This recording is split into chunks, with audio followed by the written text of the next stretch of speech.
Hello students, आज हम semi model के बारे में बात करेंगे। सेमी मॉडल मैंने बताया था नीड और डेयर होते हैं और इसमें थोड़ा सा रूल में चेंजेस आते हैं। अफर्मेटिव में टू इस्तेमाल कर सकते हैं हम दोनों में ही, नेगेटिव में, इंटरोगेटिव में और इंटरोगेटिव नेगेटिव में। जब हम उन लोगों को एज ए मॉडल इस्तेमाल करेंगे तो कभी भी टू इस्तेमाल नहीं करते हैं। जैसे you should have, you need to do this work, you need not do this work, need you do this work, need you do this work.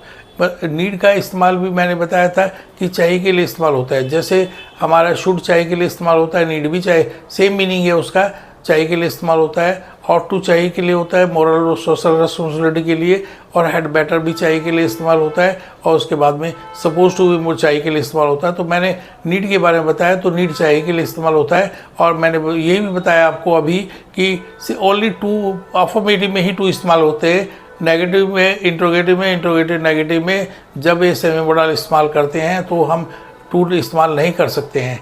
इसी तरह से हमारा दूसरा सेमी मॉडल होता है डेयर। डेयर में भी सेम ही हमें रूल फॉलो करना पड़ता है। अफर्मेटिव में टू आता है और नेगेटिव में, इंट्रोगेटिव नेगेटिव में टू नहीं आता है। अब देखिए, जैसे he dare to drive a car, he dare not drive a car, dare he drive a car, dare he not drive a car. तो जब भी ये सेमी मॉडल होते हैं, ये ऑक्सिलरी वर्ब के रूप में इस्तेमाल करते हैं, तो हम इसमें ये रूल को फॉलो करना पड़ता है, जिससे मैंने आपको बताया कि सिर्फ अफर्मेटिव में टू इस्तेमाल कर सकते हैं, नेगेटिव में और इंट्रोगेटिव में, इंट्रोगेटिव नेगेटिव में टू इस्तेमाल कभी नहीं इस्तेमाल करते हैं। जब भी हम उसको ऑक्सिलरी वर्ब के रूप में इस्तेमाल करते हैं, मेन वर्ब के रूप में इस्तेमाल कर सकते हैं तो उसमें डेफिनेटली कर सकते हैं।